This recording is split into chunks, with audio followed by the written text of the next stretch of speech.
Welcome back to another great episode of Dr. J Radio Live. I'm your host, Dr. J, broadcasting from the city of demons. That's right, La La Land, as you all know, and you heard me say before.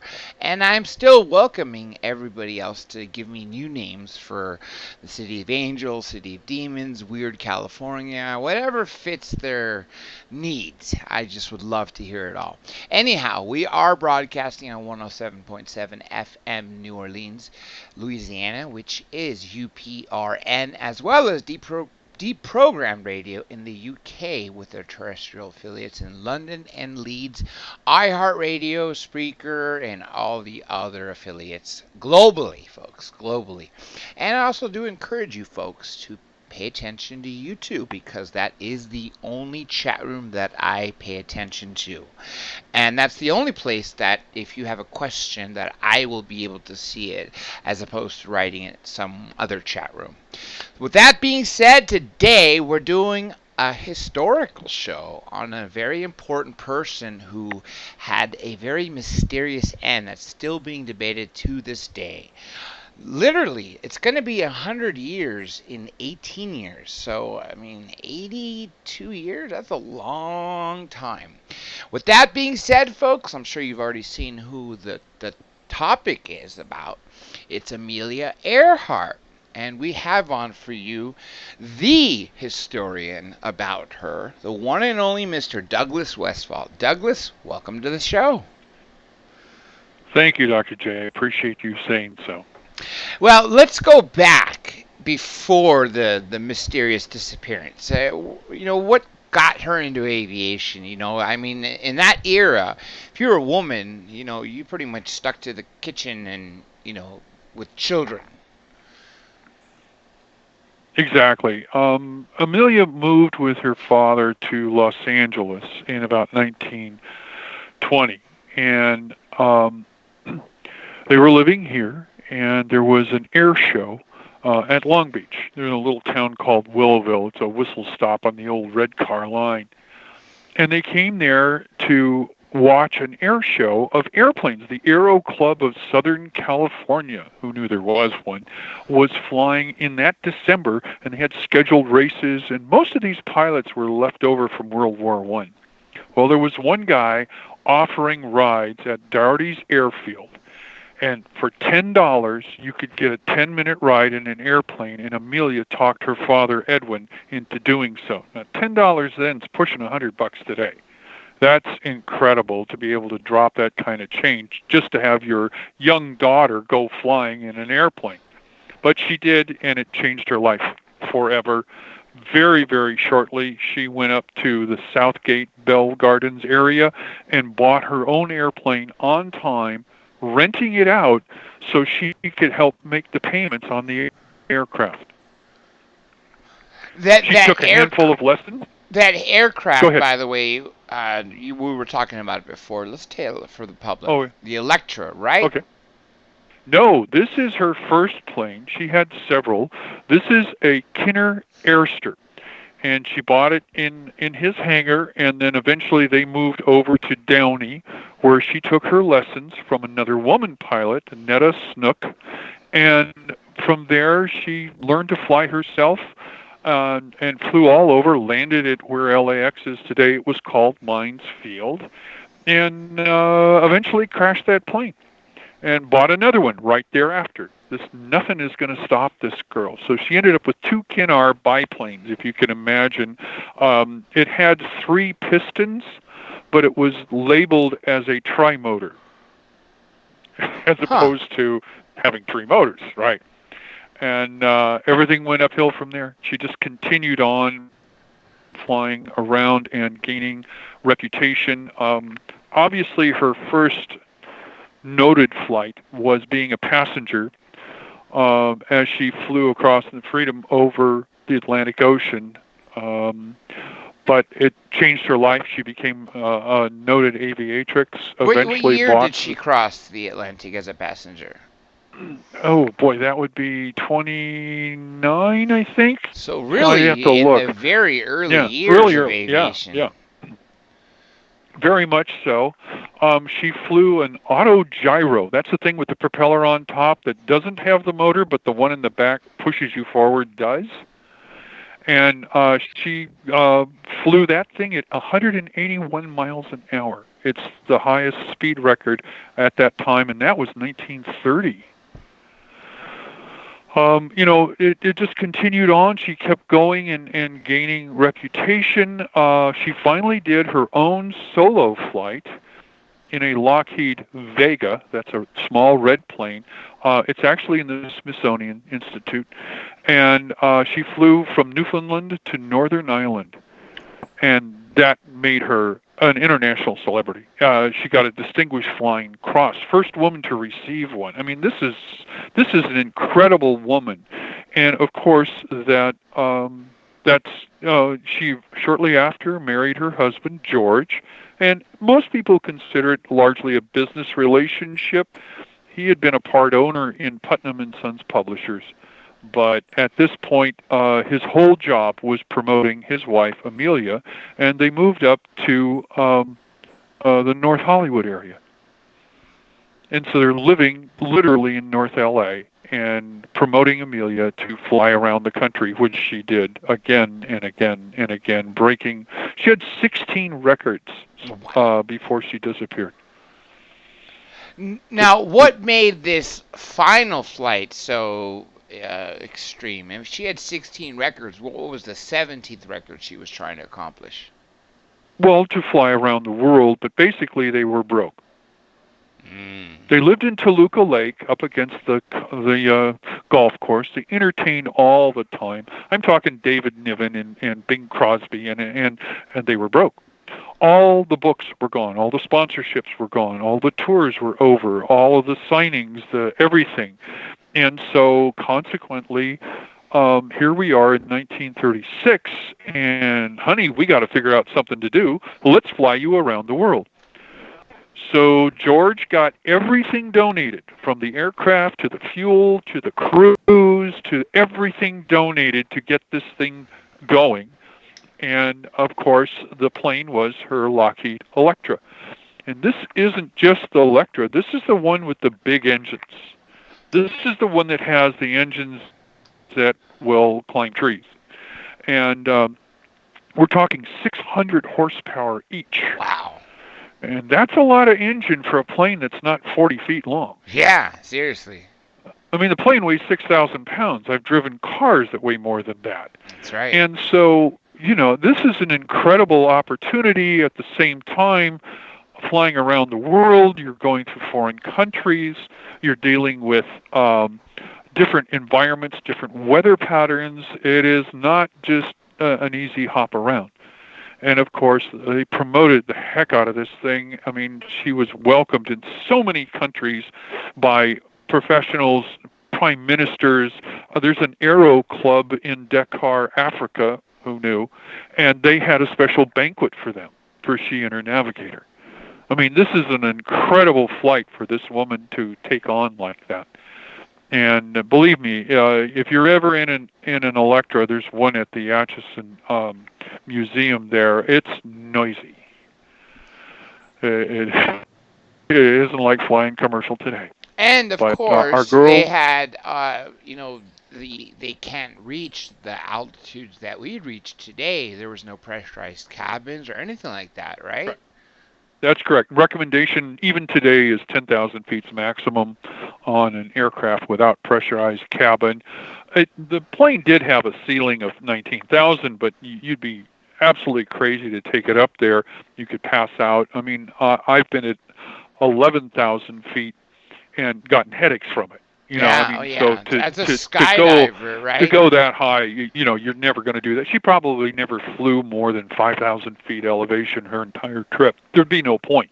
As a skydiver myself, normally we jump between 10,500 to 13,000 feet, and on one occasion we convinced the pilot, because it was the light load, to take us to 15. He actually took us to 16, and a lot of people were complaining about hypoxia, the headaches. Yeah.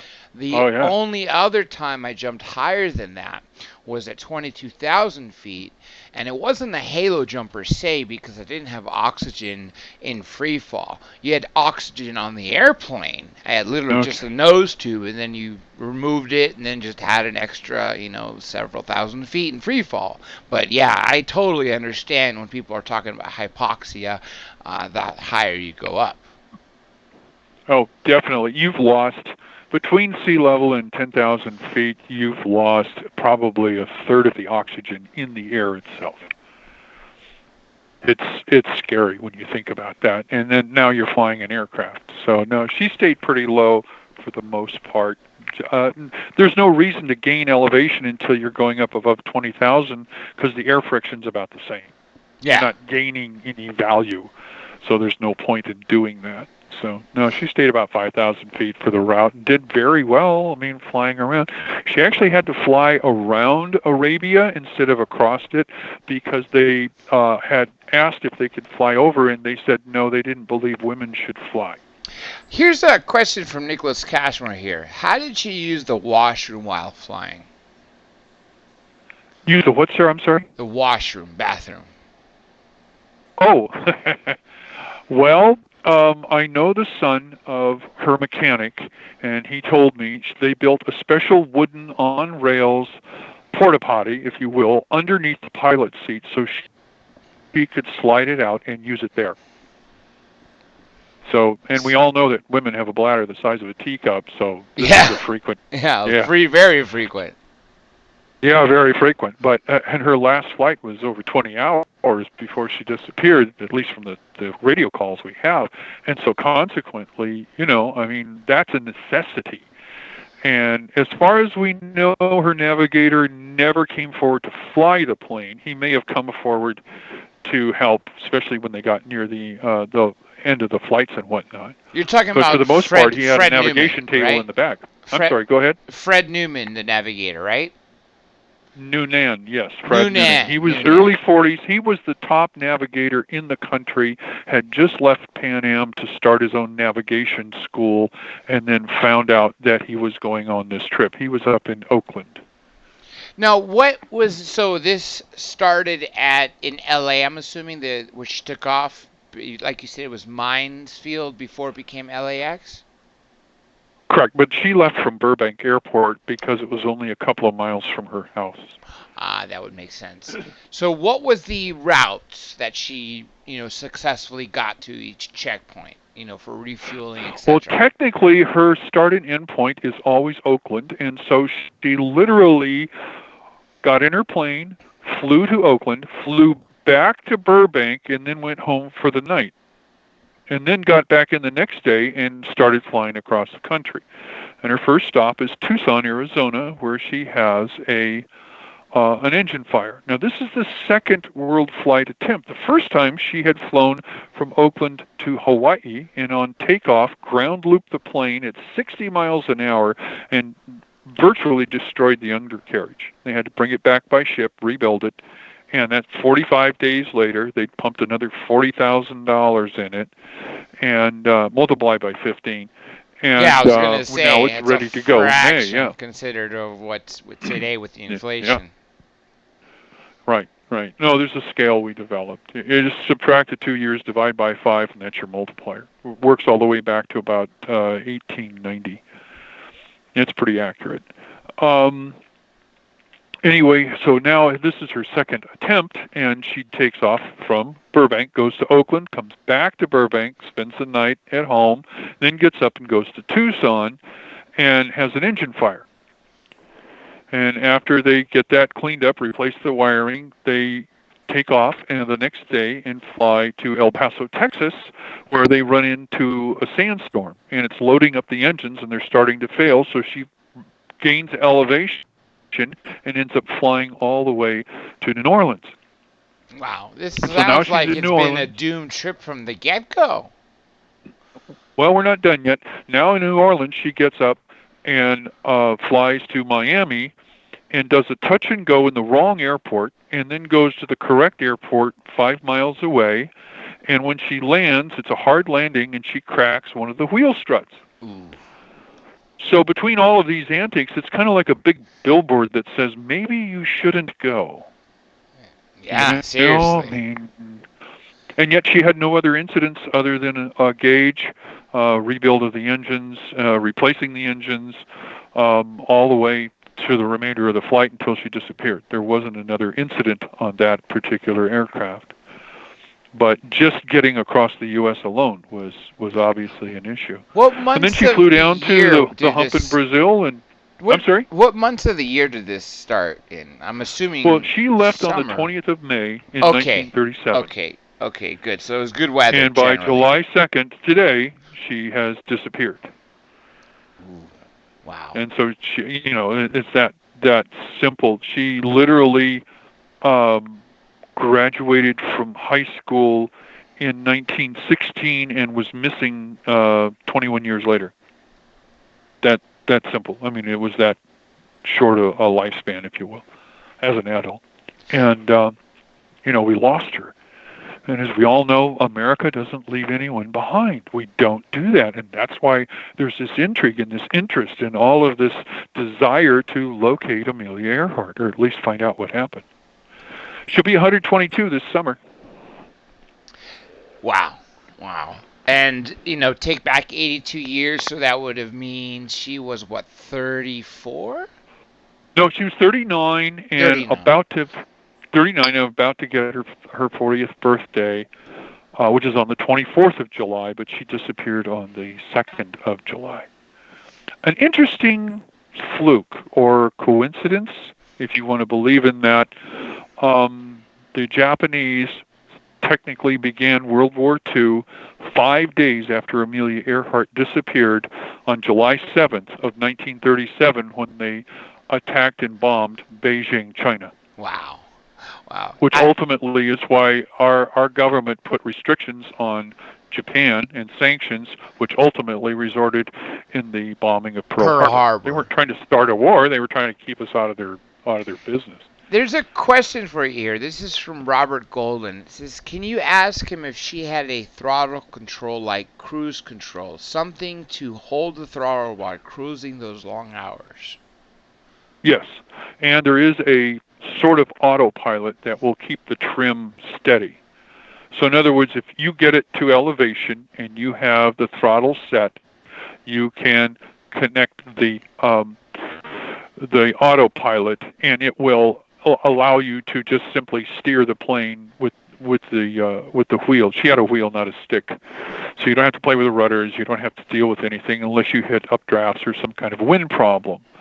So the Electra, for its time, was fairly modern. You had pitot tubes that told you your airspeed. You had an artificial horizon. And the plane was not hydraulic. It all worked off electric servos.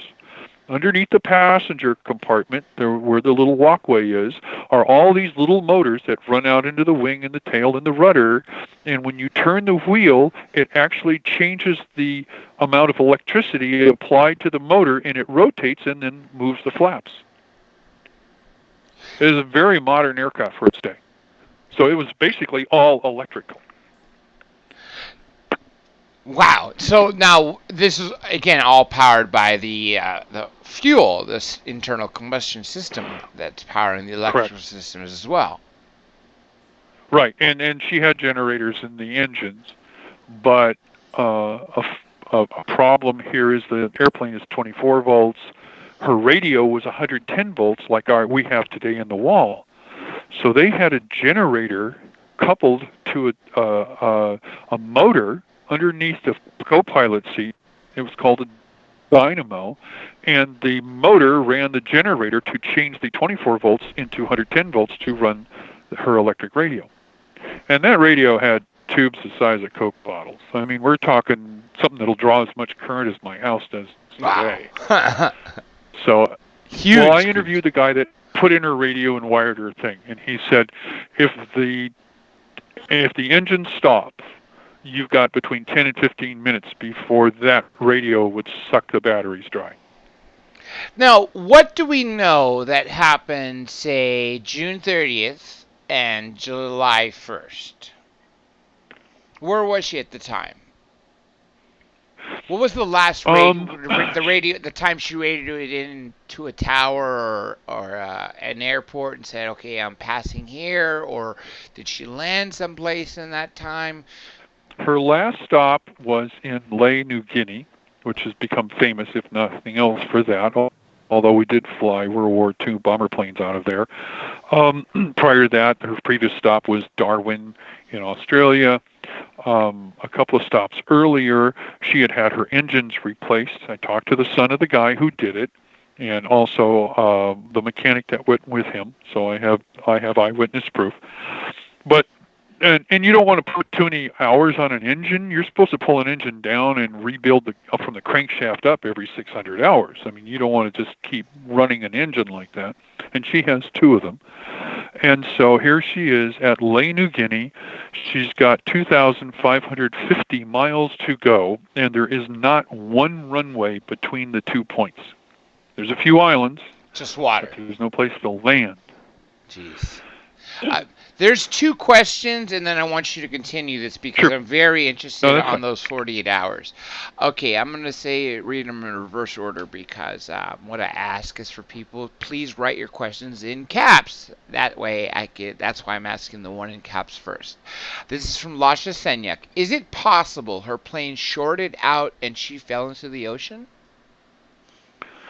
Well, most conjectures, other than for all the eyewitness testimony that we have from a variety of islanders, is that she ran out of gas. Once you run out of gas, you've stopped the generators, you got 10 to 15 minutes, and you have no radio. But more seriously, if the engines quit, you have no controls. You're done. You're just gliding until you hit the ground. Right. So if you stop those engines, the first thing you want to do is turn off that radio so you have more control with what battery life you have left. And many theorists believe that that's why her radio stopped, was that she had to save the power to either land or ditch or whatever happened. Most people that have been involved in her flight that I've interviewed believe that she ran out of gas. I'm assuming she had a parachute in case she needed a ditch. Just her and Fred, right? Not at this point. Knowing that they were over water for 99% of the flight, they left their parachutes, spare parts, extra oil at Darwin in Australia because they wanted them shipped back. But they did not have parachutes on that last leg. Here's the other question for you from Nicholas Cashmore. Did she have any romance in her life? I know you talked about her husband, and you mentioned that it was more of a business marriage.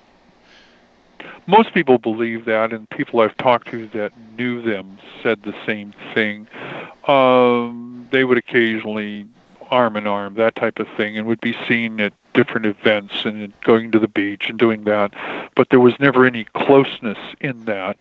And if you've seen any of the films of her with him, it seems very awkward. Yeah, absolutely. But again, I'm not going to comment. I wasn't there. There has been some conjecture and some books written that said that she had a out-of-marriage affair, but I have no proof of that. I've never seen anything on it other than your typical tell-all, be-all, books that you find, which, a lot of that is conjecture, if not invention. I don't know that she ever did. Never have heard anything of all the people I've spoke with. I'm also assuming she was a tomboy, right? Very much so. Her mother, Amy, was the first woman to climb Pikes Peak in Colorado, which was considered not the thing to do for ladies in society. As well, Amy allowed her two daughters, Amelia and Amy, to dress in bloomers. Well, basically baggy pants, which for then was, in the early 1900s was considered verboten. So they were very much that. They would make wheeled carts and go down the hills of Atchison. These girls were out there to have fun. They would get on the porch swing and get it going so high. It wasn't designed for that. It was, I mean, you're on a porch, on an elevated porch. But she grew up in Atchison, living at her grandfather's house, her mother's father. Amy had had a miscarriage, and so when she got pregnant again, Dad brought her home. You're having it here. But her husband, Amelia's father, Edwin, initially worked on the rail lines as a clerk and made it all the way to their lawyer. And they traveled extensively. And then they had a home in Kansas City, and so Amelia and Amy would go there for the summers until she was like 11 or 12 years old. Then they finally started going with their parents. And she lived in 5, 6 cities before she got out of high school, because they moved all the time. There's a couple more questions here for you, and I hope they're not beyond where we're going to get to. Why is there a theory that she was intercepted and thought to be a spy? Oh, that one is an excellent question. She went to, after she ground looped in Hawaii, she tried to fly going west and ground looped in Hawaii on takeoff. I have eyewitnesses to that. I can tell you the story. She then brought the plane back to Lockheed. 40-some days later, it's been repaired at a very extensive cost. And and so she's here in Lockheed, and she goes in all the time. She goes in to see how the plane is going. She goes in. I talked to one of the mechanics before he passed, and he said that woman would not leave me alone. Now, getting back to the question, what's the detail they want? I'm sorry? Let me find it for you. Was there a theory that she was intercepted and thought to be a spy? Oh, that's when she had her plane, the landing gear repaired by Art Kennedy. He was a mechanic off-site. He was a contracted one. And she came into Art one day because she knew Art and his wife very much. And George, her husband, Amelia's husband, would come in too. And she said, guess what, Art? I'm going to be involved in a spy mission for the government. She actually told him that. And I spoke to him before he died, and I spoke to his co-author. And they said, yes, it's a quote, but we don't know what it meant. As a historian, that tells me, knowing the fame of Amelia Earhart, knowing the route that she's taking, she's a decoy. Pay attention to Amelia. Don't pay attention to what else we're doing. Let's focus on this. I mean, the world news was on this. I mean, we were getting ink in India because of this flight. And this was like the major world news that went on, probably even more than news you would have gotten in World War I. This was the biggie. It was just unbelievable that a woman would fly around the world in a very small plane. And back then, the only way you could hear the news is either a radio at home or more than likely at a movie theater in those newsreels. The newsreels, exactly. Exactly. And so here, you're seeing, you can find dozens, if not hundreds, of newspapers from around the world, even in different languages, talking about Amelia's flight. She landed in Calcutta. She landed in Bendoing, Indonesia. I mean, these are places nobody had even heard of for the most part, including bouncing all the way across Africa or Natal, Brazil. I mean, she really was a world traveler at this point. And there were other women who had done some flights of that nature, but nothing like this. Well, no especially who had 16 world records, seriously. Right. Okay, here's the other question, and there's another one too, so there's two more. Let me find it. Here we go. Do you know if anything had changed with her plane before her last known flight? Extensively. I published a book for Paul Rafford Jr., who's gone now. We lost him a couple of years ago at 98. He was one of the top radio men for Pan Am during the 1940s and 50s, but by 1964, he was the top radio man at NASA. This man brought in every astronaut, every Mercury, Gemini, Apollo, and shuttlecraft until he retired in 1988. brilliant man, and he really worked hard on understanding her radio and what happened and what the propagation was and all of this. And this guy knew stuff that I didn't even understand. A brilliant guy. And when she got to Miami, they removed her trailing antenna. She had 4 antennas on the aircraft. She had that circle loop thing over the cabin. She had a mast, a tall mast, about 3 feet tall, that was her primary radio. Mm-hmm. She had 2 little tiny runner aerials, or radio antennas, if you will, underneath the plane, but they were very specialized. They were only supposed to work with the loop, the direction-finding loop that was on top. And then she had a trailing antenna that stuck out of the bottom of the tail with a 5-pound weight, and you would crank out up to 250 feet of antenna only while in flight. That would give her a 2,000-mile radio range. That was removed in Miami. Let me read you the other question here. Okay. How can she run out of fuel? Before such a flight, it is the first and last items checked. Oh, agreed. Here's the issue. We're talking 1937.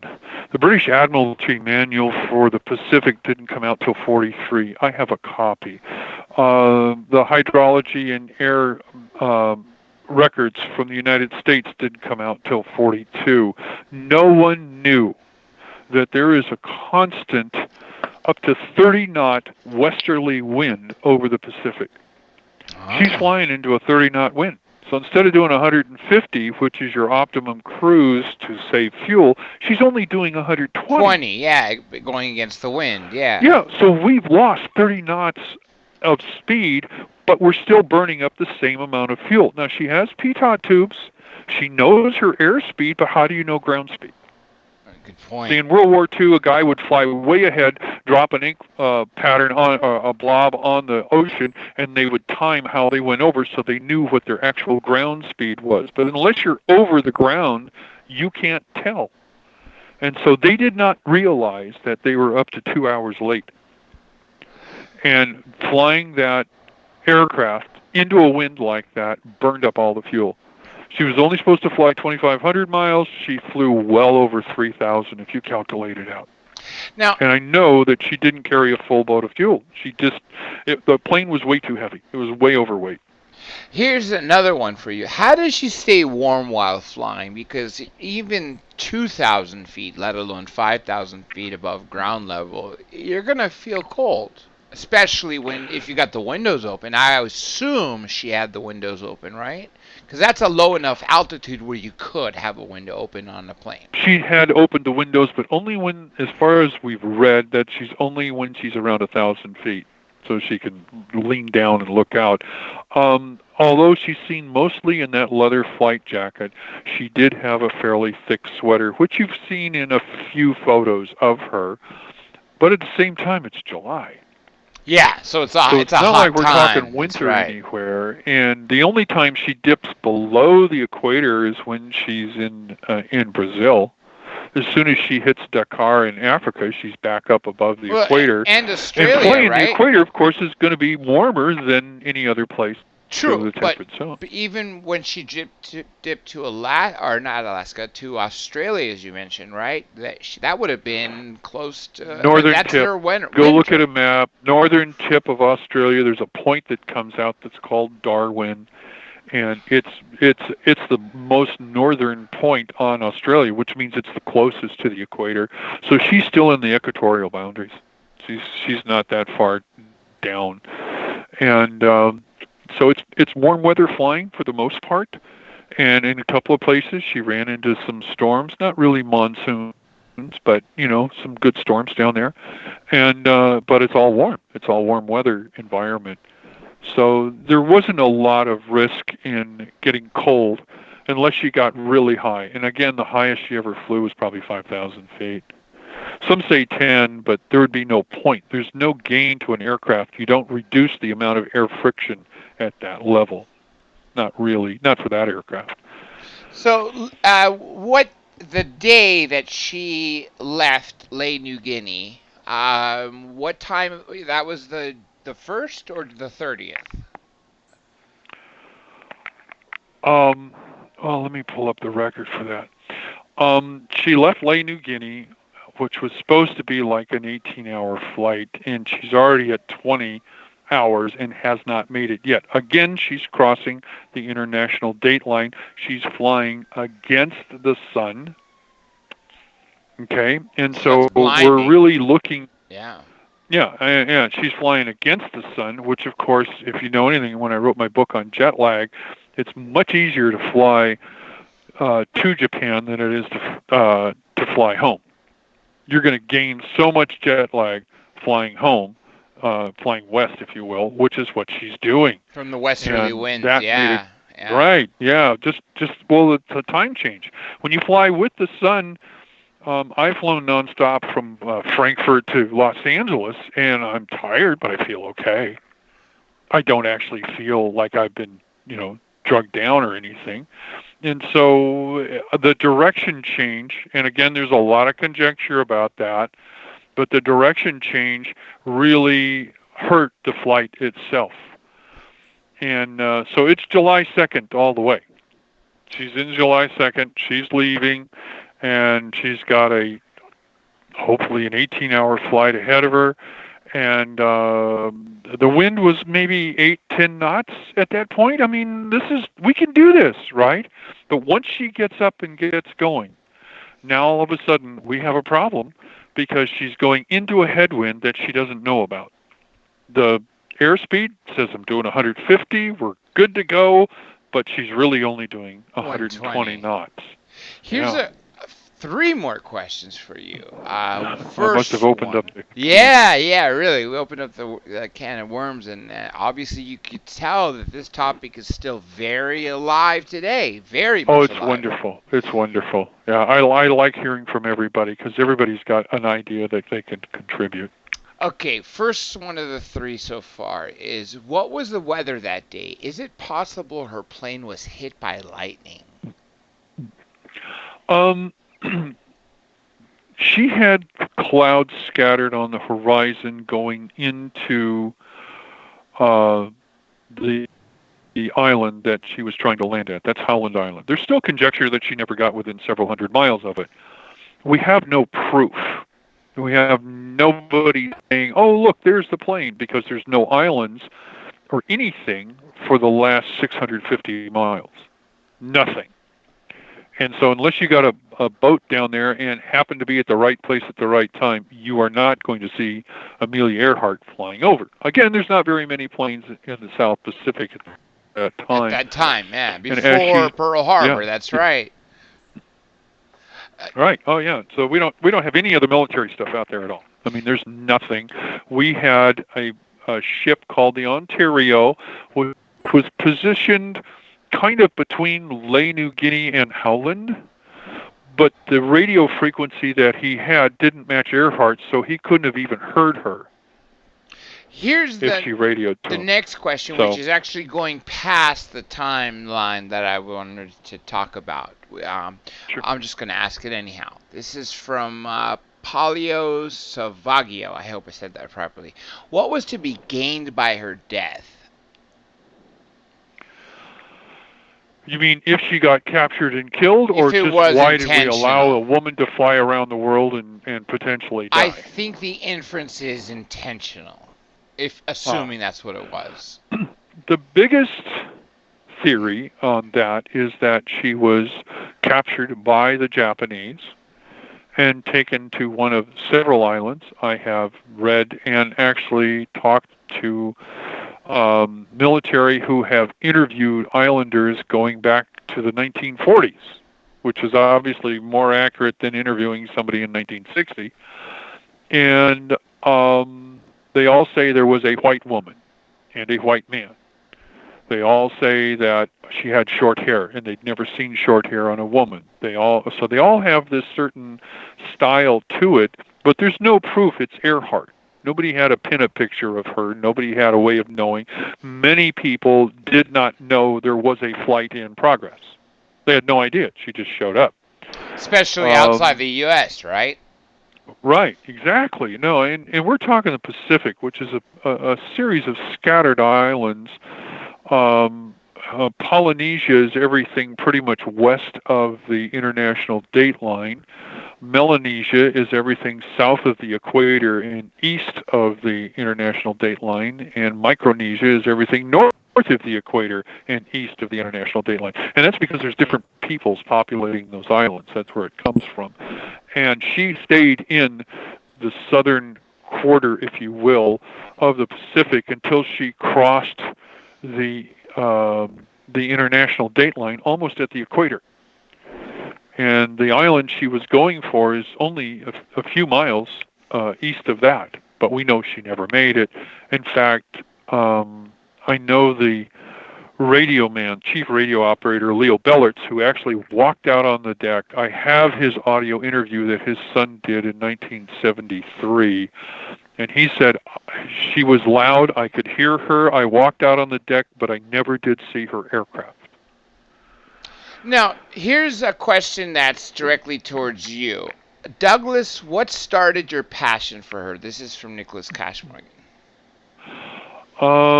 I was a teacher for 20 years. I began writing and publishing around 1990.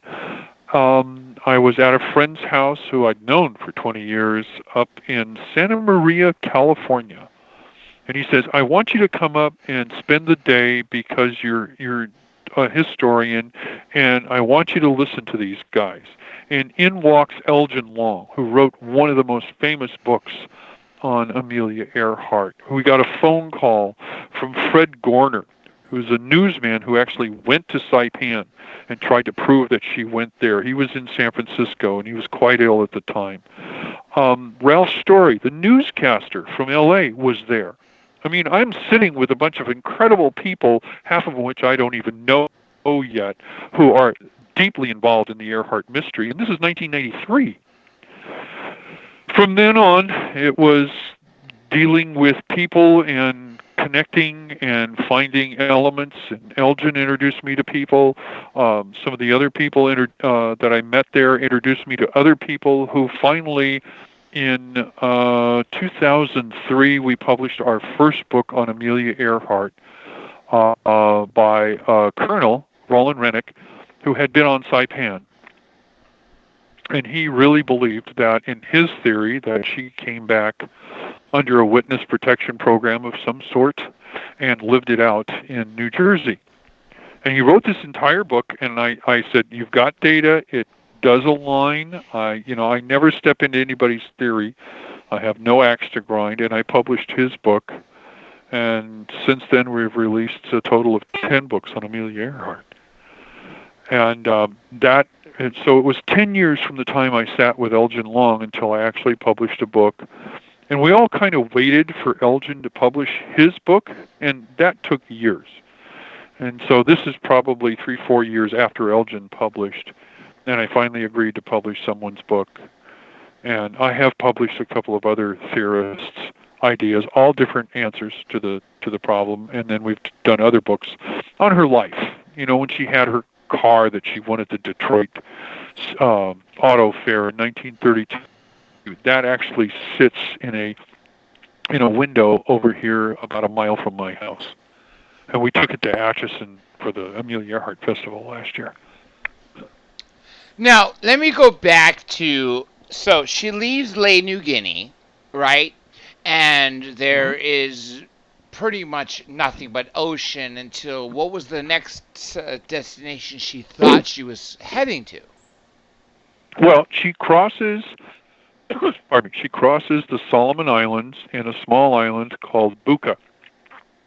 And from there, she crosses the Nicomoronos, and then from there, she kind of sways a little north, because now it's nighttime, and she passes an island called Nauru. And they had mine lights because they did mining there, and they turned the lights on for her. And there was a guy there who heard her radio call. After that, there's nothing until you get within about 600 miles of her target. And there are a series of islands there, the Gilberts, and she crosses those. And after that, it's 650 miles of another open ocean before she hits her target island, Howland. Again, 9 feet high, half-mile wide, mile and a half long. Wow. It's covered in guano. 5,000 birds live there. And they set up a station. They set up they cut a runway, and they had a place for her to shower and a place for her to sleep. And I got the diary of the newsman who was there to interview her, and of course she never shows up. She never shows up, yeah. And the day she should have showed up would have been the 2nd or the next day, yeah, the 3rd? No, July 2, 10 in the morning, actually 8 in the morning, and she's late. Where is she? Why can't we, we can hear her, but they broadcast, and she can't hear them. Interesting. And so that's another mystery. Because, I do know that if there is, say, a thunderstorm, right, the electricity in the air, and especially if there's, thunder, a lot of lightning, etc., that transmissions, radio waves, can be carried further out than they would on a clear day. That's possible, but again, she's coming in, it's already light. And they have some flurries of clouds and stuff, but nothing really like a storm. The other thing is that she has 2 different transmission frequencies. She has a low frequency, which is used at night because it will actually bounce off the ionosphere. And that's how the receiving ship, the Itasca, waiting at the island, is hearing her, because she's bouncing off the ionosphere. You can get about a 3,000-mile skip. So all these other stories about hearing the radio in the United States are impossible. The propagation isn't there. Her effective transmission was probably not more than a good walkie-talkie, for the radio at the time. Not really good, really. At the time, top of the line, but now we look at it as crap. Oh, yeah. Now you can buy one at You could buy a Walmart sat phone now. Literally, you could buy a sat phone no matter where you are in the world. Make that call. Yeah, exactly. And I used to backpack, so maybe I should get one. But anyway, the point is that once it hits daylight, she has to switch to a day frequency, or the sun is going to obliterate that signal. Because the low frequency, the solar radiation is just going to destroy it. And so when switching to a day frequency, which is higher, it will not skip at night, but it will actually go ahead and get you better propagation, maybe as high as 200 miles, maybe, during the daytime. And so the higher frequency, which has a shorter wavelength, the solar radiation doesn't obliterate it as much. But again, she can't hear them, not the other way around. They heard her and recorded her voice for many, many hours, from at least 200 miles out. They recorded her voice. Here's a comment. And yet here we are. With the question for you. Yeah, of course. Says she must have seen those islands and would then know she was fighting a headwind? That's the question. Well, the question came up, and I published a book a couple of years ago called Tracking Earhart, and he believes that when she got to that island of Nauru, she is a little over halfway, but theoretically would have less than half her gas. It's called a flight radius. And every good pilot doesn't fly by the gauge or the speed or the airspeed or anything else. He flies by the gas gauge. If I'm not halfway to my goal and I'm below half gas, I'm never going to make it. And his theory is that she was below half gas at Nauru, and so turned around and flew west, and then he has actually found a plane off that Buka Island in the Solomons. It's actually there in 100 feet of water. He has pictures of it. And those are available on my website if you want to see. And, we can't tell what it is. It's very fragile. It's covered in 8 inches of coral. If you try to pull it up, you would destroy it. But at the same time, it is the right size, shape, number of engines, etc., as her aircraft. And there's other elements about it that they feel might be her plane. But again, that's just one more theory thrown into the mystery of Amelia Earhart. That's why it's a mystery. Here's another one for you. Did they try to triangulate her position? Yes, very much so. Pan Am was triangulating her from Midway as well as Hawaii, and they knew where she was up to a point, but then they get a triangulation 360 miles south in the middle of the Phoenix Islands. But it's in the water. It's not on land, so she can't be transmitting. It would short out the radios immediately. And it moves. Over the course of several days, it actually moves. So conventional theory would say it's probably a ship, not necessarily Amelia Earhart. But they did triangulate with her. Now, had they left in the trailing antenna in Miami, she could have radioed and they could have heard her up to 2,000 miles away. Wow. But they took it out. Ah, that's just a shame. Again, it's part of the spy theory. If she is going up and spying, they don't want the Japanese knowing where she is. And that radio would give it away. Now, as you mentioned earlier, and this is exactly what I saw in Unsolved Mysteries, almost 3 decades ago at this point, at least since 91 or earlier. And it was 2 things. One, it was just like you said, there were witnesses that Japanese, specifically a Japanese woman that was alive at the time of the filming of Unsolved Mysteries, says they saw, from a distance, a woman with short hair and a man, and they were stripped naked, and she actually thought the short-haired person was actually a female, a man, and it wasn't until she saw, her breasts, etc., that she realized, okay, this is a female, and that's why she thought it was odd that she had short hair, just like you said, because they had never seen it. And then they suggested that they were both shot and placed into shallow graves. And so that was one theory. I don't even know what island. You probably do. The other part is that there was either there was the Army or Marines, maybe even Navy. Clearly there wasn't an Air Force at the time. It was the Army Air Force. They apparently went onto an island and they said they saw the plane in a hangar, and they went into a safe and they saw her personal effects and like a briefcase and other things like that, that showed it was her. And then some commanding officer told them to put it away and forget what they'd seen. Now, again, this just adds to the mystery of, like, why would they do that if we're trying to locate her? This is America's sweetheart, America's hero. Why would they not want to reveal to the world, hey, we located her. She passed, but we found her. Exactly. All of the islands that we're talking about, where they have seen her walking around, where they see her getting shot and buried in a shallow grave, and that was Buddy Brennan who came up with that and found some evidence of it. And I spoke with him. He's gone now. And also the Marines, that there was the Marines that actually took the island of Saipan. All of this is on one island, Saipan. And Saipan is way far north. There's no way she could have flown there, even if she'd flown direct from Lae, New Guinea. So what could have happened is she splash landed in the ocean, got picked up by the Japanese, and taken to the command island, which is indeed Saipan. Now, there are other islands. We've seen the pictures. We've talked about Jalut. We've talked about Mili.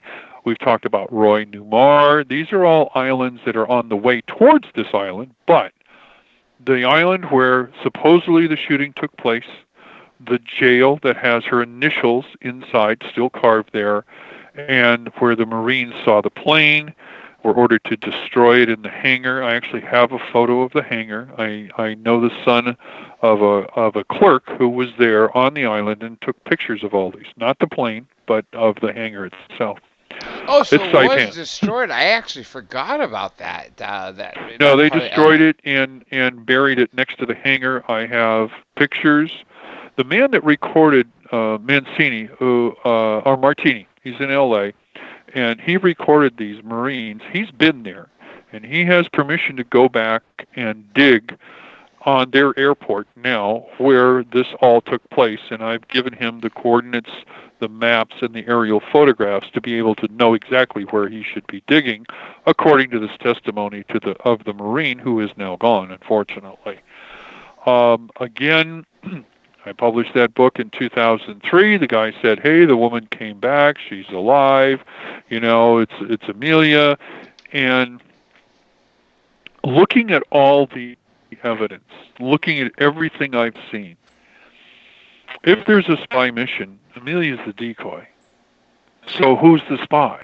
Fred, well, maybe? That could have been the woman that came back in right after World War II. I spoke to the man who flew her back, James Hannon, who lived out in Indio. I spoke with him. He wrote a novel on it. He had so much detail about this, quote, white woman he'd picked up from a Japanese prison, which was in China, and brought her back. And she went through a decompression process. She talked to a priest. She did all these things and then ended up getting married. I've spoken to at least 2 people who have met her and talked with her. Both of them say it's not Earhart. Here is a question for you. Let me just give a shout out to Justin T. I want to thank you so much, Justin, for your super chat. Thank you for keeping this machine running. A direct message to you and a shout out to you. And also for being a moderator. Okay, here we go, Douglas. This is for you. So if she was brought down, 1, what brought her down? And 2, why wasn't she paraded as a trophy? That makes sense, actually. I feel if I was the Japanese, or one of the people that was underneath the emperor, right, Hirohito, right, and you knew that we were obviously America had sanctions because we invaded China. If we captured what Americans before, obviously, Pearl Harbor, if we captured what the Americans were really paying attention to, which would have been a world record, like I said, America's sweetheart, and to kill her and then keep it quiet, it just doesn't make sense. Personally, if I was a Japanese soldier, I would want to parade her. Let's talk about the timeline from July 2nd and then talk about plausibilities here. She disappears July 2nd. The world is notified that Amelia Earhart has disappeared. The U.S. actually spent the next 16 days searching for Amelia. We spent $4 million at the height of the Depression looking for a girl on a joyride. Did you get that? 9 ships, 66 aircraft, well over 3,000 sailors and airmen combed every rock within a 700-mile radius and covered over 250,000 square miles of open sea and found nothing. Okay, she disappears July 2nd. The Japanese are notified that she has disappeared. They offer to send off the Koshu Maru, a trawler, down to look for her because they're closer than anybody else. The only thing we have is a Coast Guard cutter sitting at the island who isn't going out terribly far, but they're doing loop searches hoping to find her because they believe she's within 100 miles. But the Japanese went down. It is that ship that shows up in several photos. It is that ship that shows up in a drawing that has the aircraft on the tail fan.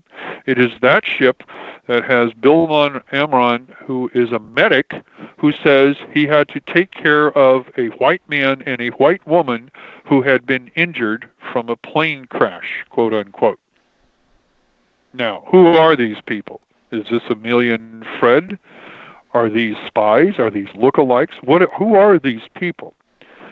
Well, one of the conjectures is, if my author from 1993 is somewhat correct, we have a woman who is Amelia Earhart, possibly a lookalike, who comes back after being incarcerated for all of that time period up until 1945 when she's released. After the war. After the war. She is brought back alone, nobody else. Talked to James Hannon. He said he had this woman, looked like Amelia, wasn't supposed to ask her questions, the whole thing, brings her back. Okay, what if she's the spy? What if we lose the spy? And we historians have a term that we don't publish. We call it the oh crap moment. Yeah. Custer had one. Mrs. Lincoln had one. Let's talk about that. Oh, crap. And Amelia Earhart had one, and that's when the engines quit and her radio cuts off. Well, if I roll off and still has 1,200-gallon empty gas tanks, long ball with wings, you're not going to push it underwater, okay? So regardless of all the theories and all of the radio messages and all of the stories that happen, if it hit the water, the radio's dead. And at that point, she cannot transmit again, but that thing's going to float. Now remember the 30-knot headwind? That equates to a 14-knot drift current westerly. So if you look at all the patterns in our book on the hunt for Amelia Earhart, you will see that indeed all the areas they searched, and they searched very far wide to the Gilbert Islands. I mean, we're talking a huge area that they're covering. They never found her because it would have been impossible for a plane floating to still be there. They didn't get in there for 9 days. So 9 days after Amelia Earhart has disappeared, they finally get into an area where they might have seen her, or they might have found the plane, but it's already long gone. She's moving at least 100 miles a day, every 24 hours, okay, because of the drift. So, not with that. She disappears July 2nd. Japan claims they sent a ship down to get her. 5 days later, July 7th, they attack Beijing and cut off communications with the United States. They won't even talk to us. So we don't know that they found her. We don't know that they didn't find her. We have no communication with them whatsoever, again, until they show up in Pearl Harbor in 1941, December. And so there is no communication. It's a cutoff. We don't know what happened at that point. What if there was a spy? What if that's the woman that came back in my 1993 book? What if Amelia is caught and captured? What if both women are on the same island? That little Japanese commander has no idea what Amelia looks like, and of the two women, which one's better at staying alive? Amelia, I'm assuming? Probably not. The spy. The spy's been trained. So what if they decide that one's a spy and one's Amelia, but they've got it wrong? Which one did they shoot? That's a good point. Amelia Earhart. Yeah. So who came back? The spy. Now, I have to be a little off color here. I have pictures of this woman. I paid to have an expert reconfigure her facial photograph to have her look 80 years old. And it looks exactly like this woman. She has the bushy eyebrows, the little bulbous nose, the fat lower lip, the cleft in the chin, the high cheekbones, and that infamous gap in her teeth. And this woman looks just like that. Okay? One problem. This woman not only has shoulders, she's buxom. Amelia was wonderful, but Amelia had a figure of a perfect 36, 12, 12, and 12. Do you understand? You don't grow those things at 40. It just is not going to happen. And so here's a picture of this woman who's broad-shouldered and buxom, but looks just like Amelia, who, in my estimation, can't be Amelia. And there was a book written by Joe Kloss. I know the man. Well, he passed away a few years ago. I've talked to him extensively. They saw this woman at a pilots' convention. And one of the young pilots that was there that I interviewed said, after talking to that girl, she knew more from prop to tail than any other pilot he'd ever met. And the first thing I said was, well, that ain't Earhart. She flew by the seat of her pants. She could do anything. But she had 5 lessons and started flying and never took another one. And so... so it kind of came naturally to her. Yeah, of course. You know, there's people like that. They can just do it. And she was one of those people, and good for her. I mean, you know, I champion Amelia Earhart in the record she did and the things she did. Over half her records are not even because she's a woman. This is an incredible person. And unfortunately, we lost her. And to the Navy, this is the oh crap moment. Maybe we lost a spy at the same time. And the spy ended up in the Japanese prison, not the Amelia. And Amelia is the one that's buried on Saipan. And we don't know. We don't know. We don't have bones. We don't have DNA. We don't have anything to work with. And the woman who came back was buried in an unmarked grave at her request. And why, we don't know that either. She was known as Irene Bolam when she came back. She actually married a MI Class 6 Secret Service agent from Britain and lived it out in New Jersey and New York. Now, why a New Jersey housewife would need one of those, I have no idea. However, that's just one possible remote theory. But if Amelia did die on that island, it's because they thought she was a spy, not because they thought she was or was not Amelia Earhart. That's sad. There were pictures really of her sad. found on that island. I'm wondering if the spy had short hair to mimic her in case something like this happened. Supposedly so. That's what the story is from James Hannon. She had short hair, although this is after the war and it had grown out some. She had the same look, the same cheekbones. She was quite emaciated at the time, but then over time, with good nutrition, came back to a more robust figure, which, of course, is an Amelia Earhart. I truly believe she died, that summer.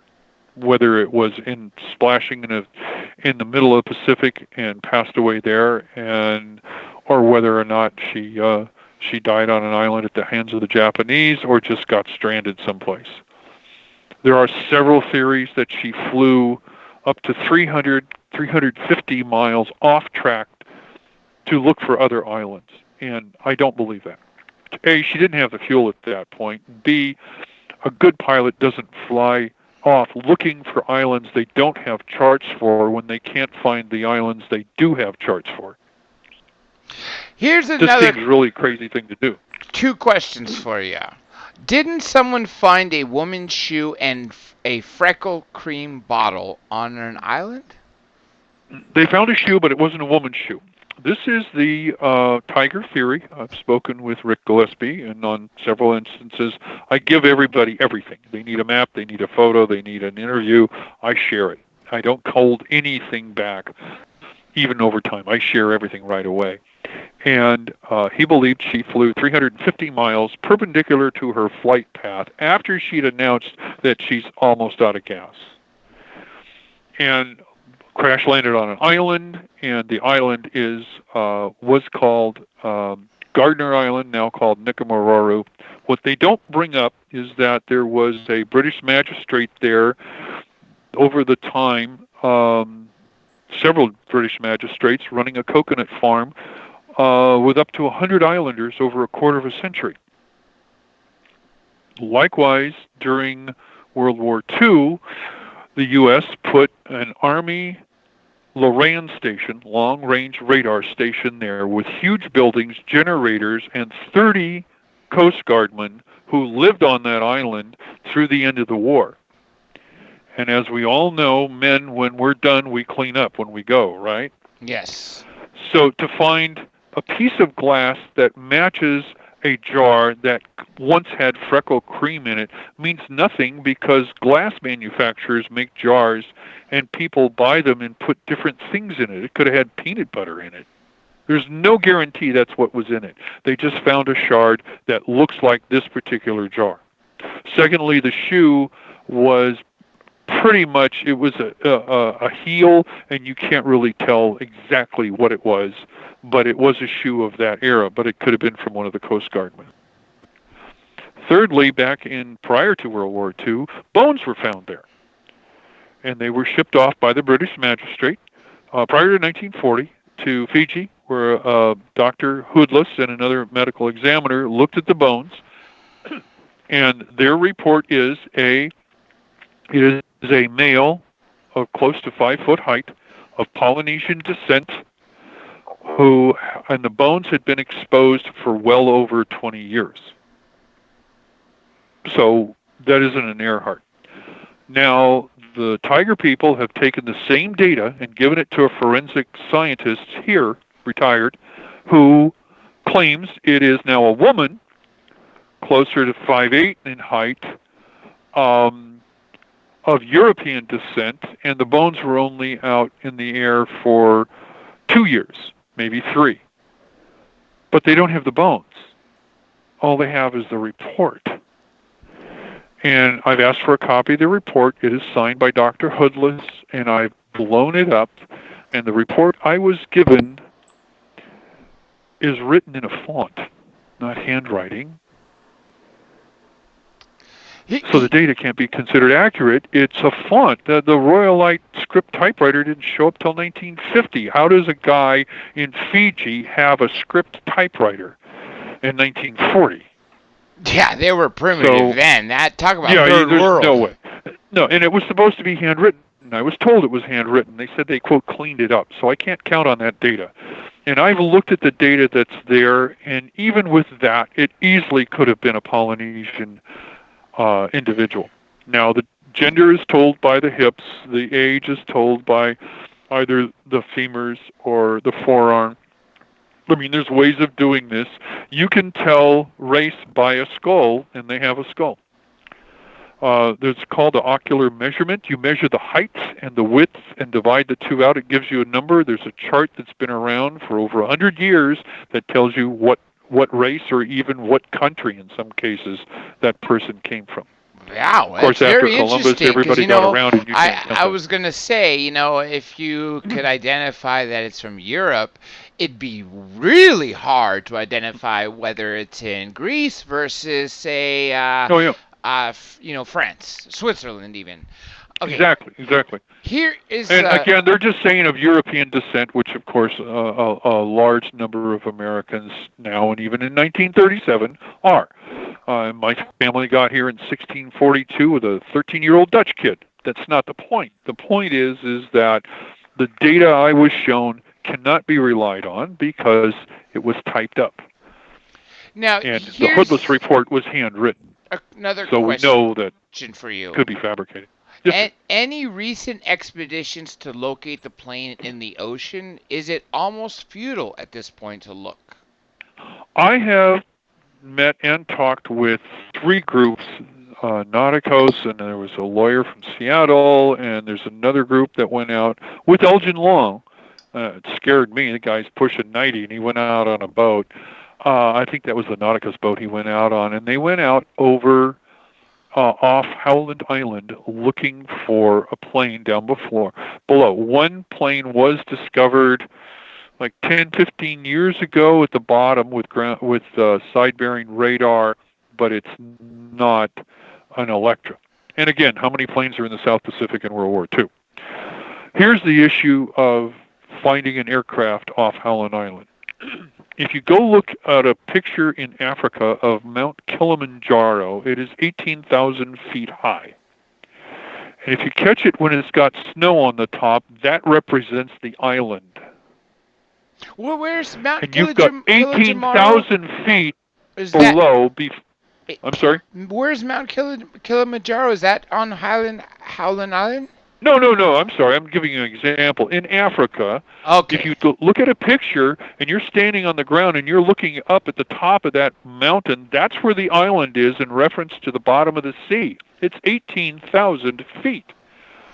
And the airplane is made out of aluminum. How are you going to track it? How are you going to find it? This isn't the Titanic that's 1,000 feet long. This is an airplane that isn't even 40. And so looking for it off that island is going to be next to an impossibility. I've had estimates done by noted airplane pilots, captains in the Army, and they all say if you added up, she never got within 200 miles of that island. And so if they're looking down there, they're looking in the wrong place. Regardless, that plane probably wouldn't have sunk unless it broke up. And even then, those tanks are huge. You can look at some of the pictures of her looking over the tanks that are in the fuselage. They ripped out the seats. They put in these giant tanks. She has 1,200 empty gallon gas tanks. They're empty. Wow. And so that thing's going to float forever. And yeah, with especially, I mean, like knot, you said, if it's empty, it's not going to sink. It can't sink, and it's going to float forever. And if you've got a 10 to 14 knot westerly current, it's going to pass the first set of islands long before we ever even get into the area. And they did go to those islands, and they asked everybody, have you seen an airplane? Have you seen a woman? Have you, they did all this. They dutifully did this. Our boys worked so hard to try to locate Amelia Earhart after she disappeared, and they came up with nothing. And it's just amazing what they went through to try to do that. And I've interviewed several of them. They're all gone now. The last one died about 3 years ago. He was 103. Wow. Well, at least he Brilliant broke 100, Oh, yeah. He lived in St. George, Utah, and they gave him an award at the Capitol in Salt Lake for being 100 and for being on the Earhart search. And sadly, he's gone now. But I have met and talked with several of these boys. Boy, he was 20 at the time. Yeah, I know. At the time, right? Now, let me ask you this.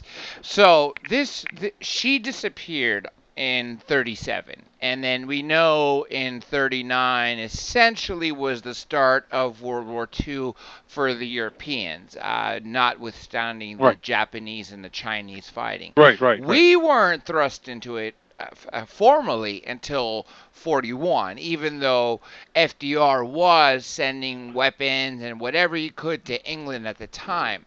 Yeah, the Lend-Lease. Yeah, so I'm wondering... Actually, we were thrust into it, but we didn't enter into it. Between 1939 and 1941, close to 500 of our ships were sunk in the Atlantic Ocean due to German submarines and other attacks. Yeah. And we did nothing about it. And it was only when we were attacked on Pearl Harbor that and I don't believe Roosevelt knew way in advance. He knew maybe that day because they notified Washington. The Japanese said we're going to, attack.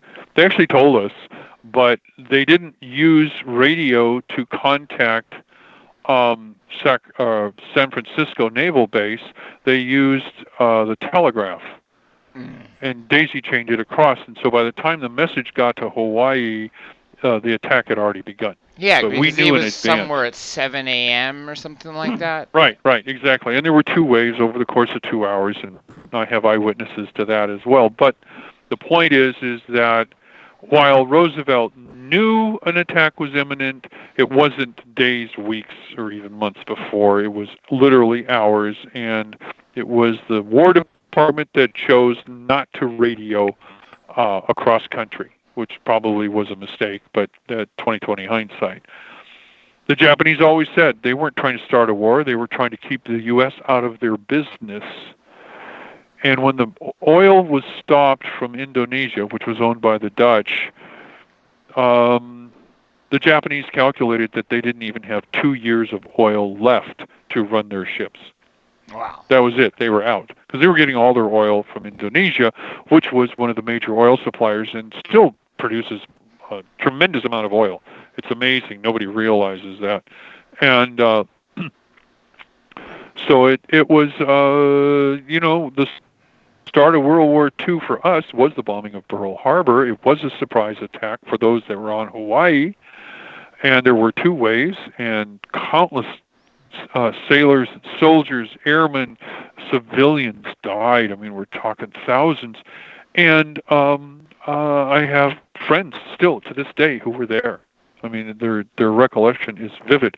But again, that's 1941, and between 1938 or 39 and 41, we lost 500 ships, probably. That's a Close to lot, that. including all the sailors that were aboard. I mean, that's Yeah, a really. Well, a lot of these are amount. merchant ships. We're shipping goods over to the British, and they're bombing our ships because they don't want us doing that. They don't want us giving You them know, I weapons mean, you understand the logic. It's just not pretty. And, of course, we have the FBI working spy missions. I mean, they're doing fingerprints. One of the Pan Am pursers, you know, the guy that handles the money in the plane for the passengers, was French and was a spy spying for the Germans and taking over intelligence in a Pan Am clipper because they would fly into Portugal, to Lisbon, which was neutral. Sounds like almost like a triple spy. You know, it sounds like a really great spy novel. Just incredible. Interestingly enough or not, my own mother had a degree and was working for J. Edgar Hoover by 1942. And she was in the fingerprint department. She had stories you wouldn't believe. It was just phenomenal what they went through, even pre-war. You know, it was because we had German spies, we had Russian spies. I mean, it was just unbelievable. And yet, you know, we knew all this was going on. We knew the attacks on our merchant ships in the Atlantic, and yet we did nothing until Pearl Harbor. And that was the straw that broke the camel's back, however you want to look at it. Before 1941, or by 1941, the Japanese had entered into a tripart agreement with Germany and Italy that if any of the countries were attacked by any other country, they would help go to war with them. And of course, now that we have declared war on Japan, we instantly declared war on Germany and Italy because of the Tripart Pact. And you know, a lot of people don't know this, but that was the last time there was a declaration of war. It requires the Congress to do so. It can't just be on the executive absolutely. part. Exactly. And we did. We declared war on them. And by declaring war on Japan, because of the pact, we automatically ended up declaring war on Germany and Italy. And that thrust us into World War II into two theaters, which is at the same time, which is such a tremendous undertaking. Well, almost even three, because we have Europe, we have Japan and all the islands, like Midway, etc., and the North Africa campaign from the Germans. Right. Oh, yeah, absolutely. And again, back to Paul Rafford, the guy that wrote the radio book on Amelia, he was sent to Africa to build a base, a radio base, to bring in clippers because they would bring them in there first before taking them up through to Europe because it was safer. And he's the one that brought President Roosevelt over on a clipper for the Casablanca Conference. He actually got to meet him. And here's this young 23, 24-year-old kid meeting the President of the United States in the middle of war because he was sent there to build a radio station, which ended up being why they flew Roosevelt there before they flew him up to Casablanca. An incredible guy. I mean, he's just a phenomenal human, and sadly we lost him a couple of years ago. And I knew his wife, too, a little French girl he brought home from Paris after the war. I'm seeing some comments here, which is actually someone, Josie Flores. She's asking this question, but she came in late, and the people below it say they don't think you talked about it. So let's address this part. I'm just going to read what she wrote. Did he talk about a picture that was thought to have been of Amelia's profile at an island? No, never did. And that island, they sent me that picture before the History Channel broadcast, and they asked me my opinion, and not that it did any good. And I said, it looks like a white woman sitting on a dock. It's supposed to be Jalut, which is one of the islands that she may have gone to again, but that woman's got broad shoulders.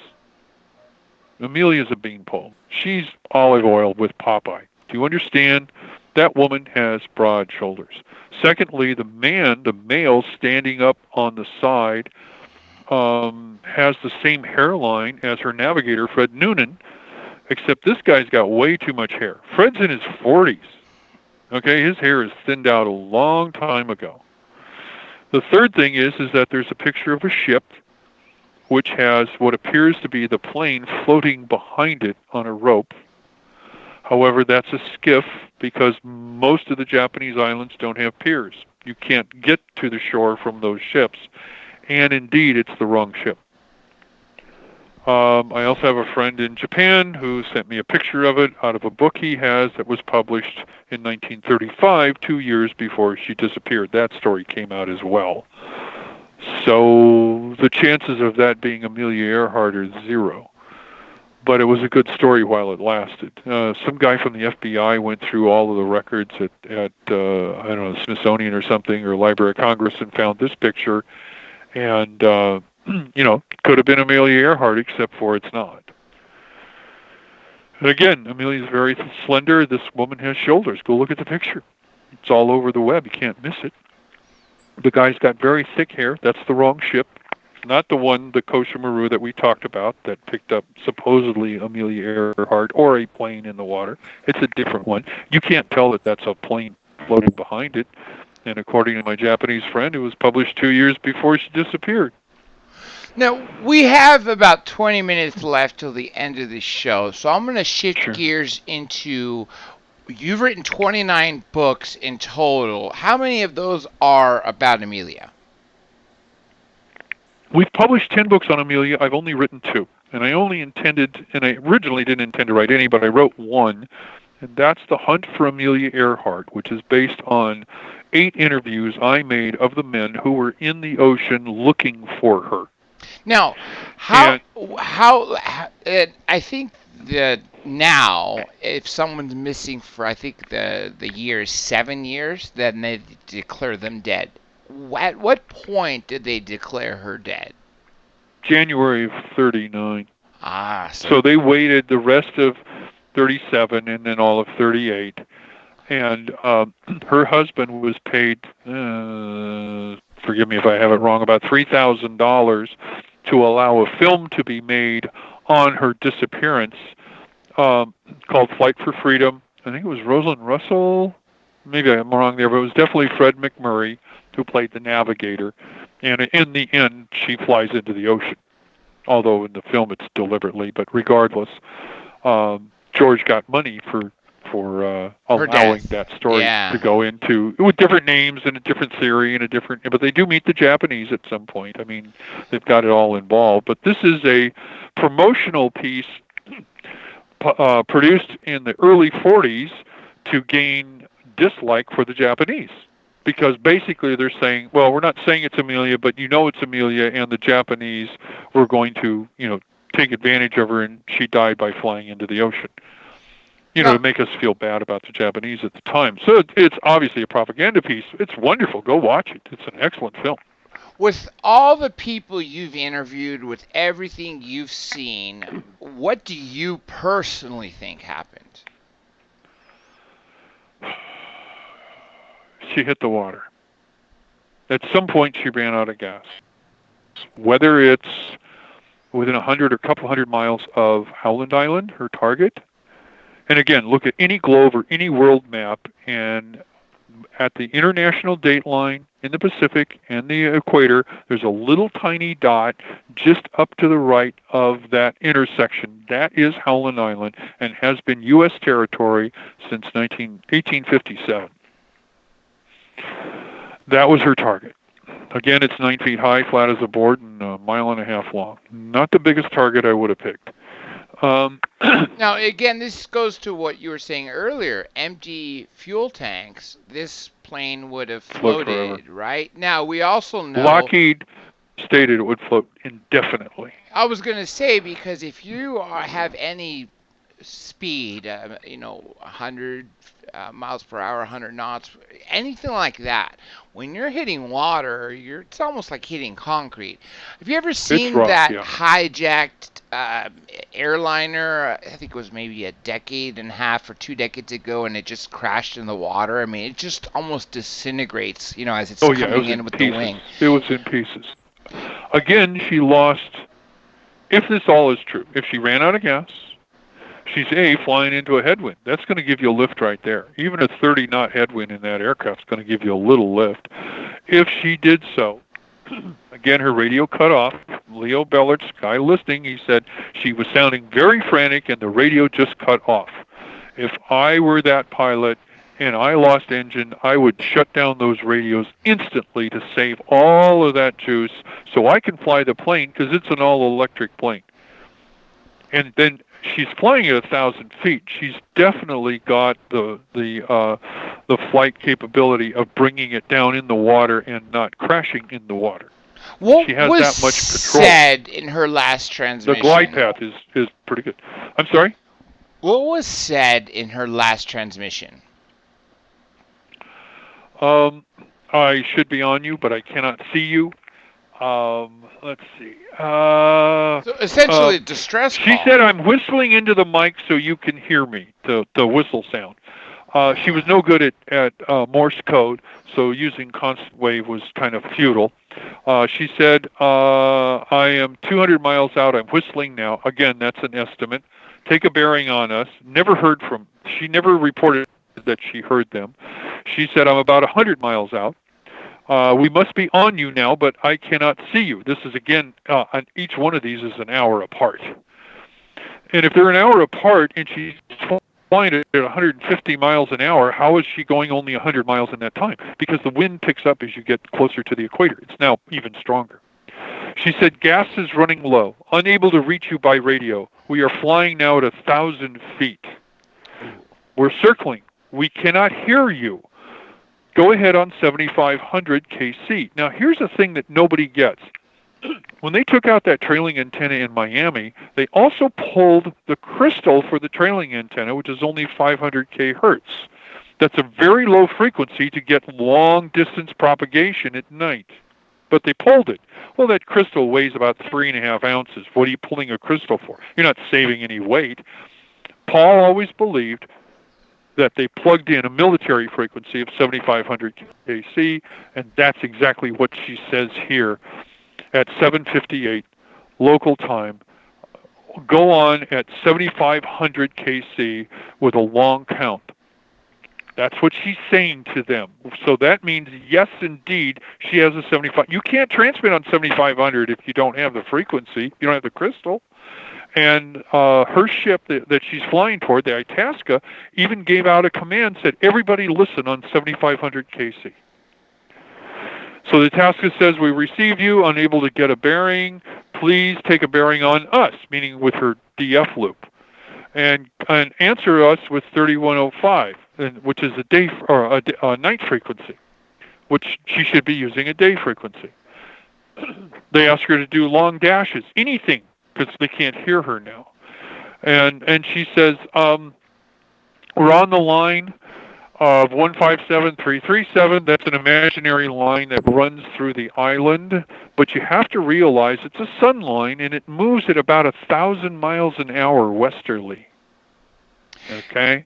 Now, so that line through that island is only good for a split second. Now, she clearly sounded somewhat frantic, distressed. Absolutely, that's what Leo says in his audio interview. I'm happy to send it to you. He said she was just about ready to cry, and then it just cuts off. Do you get any sense that she was maybe confused because she obviously wasn't, where she thought she was? Location-wise. I would say very much so, because she cannot hear them, therefore she can't get a radio bearing, therefore the DF loop is worthless. She has no idea where they are, but they know they're at least 2 hours late. Why am I 2 hours late? Why don't I see you? Okay, and that's, again, if the theory is that she made it that far. There's other theories that she flew north to other islands or south to other islands, or even turned back, as in tracking Amelia Earhart. That's the one with the pictures of the plane underwater. No, she tells them that she's going to repeat the message on different frequencies, hoping they can pick it up. And her last message, her last words that were heard, is she said, "We're running on the line and we're listening on 6210. And that's the last message that they received from her. And that was 8:42 in the morning local time. Wow. And this is the report submitted by Leo Bellards, the chief radio operator, who was on deck that morning trying to bring her in. And he Now, wrote this out. we know in a plane crash, there's only a handful of causes, whether it be attributed to pilot error, to mechanical failure, or something else like, it being shot down. Here, it sounds like pilot error for being lost and running out of fuel, and maybe not factoring in the headwind. Well, again, no one knew about the headwinds. I didn't even know about them until I found the British Admiralty Manual and a few other things that were not available until the middle of World War II. So, nobody knew that there was that kind of headwind up there. Nobody had been flying that. Pan Am had only just recently begun their routes, and they were flying from island to island. They were not flying across open ocean like that. They were going from San Francisco to Hawaii to Midway to Wake to Guam to Manila to Hong Kong and back. So their flights are much shorter than hers, and their planes are much larger. And so they did not have near the issues, and they're flying pretty much north of the equator, other than Hawaii. So they're staying up above where there isn't as much westerly wind. I mean, I've got the patterns. I can show them to you. But the point is that she doesn't know, and all the people calculating her fuel consumption don't know either. So it really isn't a pilot error. It's her flying dutifully with the best navigator in America. We're flying toward the island. Very possibly we're on track, except we're 2 hours out. Okay? So that's almost a couple hundred miles away. How does she know where she is? The islands are 650 miles apart on that last leg. The last land she could have seen was at night, and it's, up to 600 miles back. Yeah, it's incredible. There's no way to know where you are. Looking wherever, any direction you look, you're just seeing ocean, at that point. And if you're, 300 miles away from the island, and that's a pretty scary thought, to know that if you hit the water... Have the engines quit. When the engines quit, I would shut off those radios. What's the point? I've got to fly this plane, and I'm using the same battery to fly the plane, or use the radio. Which one are you going to pick? You're going to pick the fly plane. Right, and once you hit water, it's dead. The battery cage is in the bottom. It's not waterproof. I talked to the guy that put it in. He said it's not waterproof. You hit that salt water, everything shuts down. You have no radio. You have no controls. You've got nothing. It's dead. And if it did float, what are you going to do? I mean, they had a kite they could have put up in the air to try to attract attention. But again, how long can you keep that up? And how long we didn't can you get in stay there for alive? 9 days. True. We did not get in there for 9 days. The Japanese were there within 2.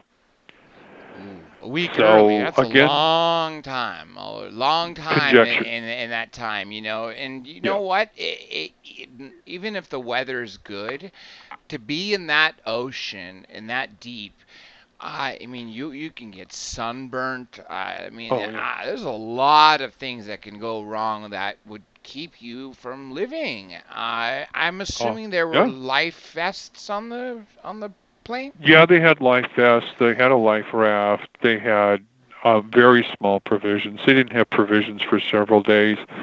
When I taught college, I used to teach the rule of 3.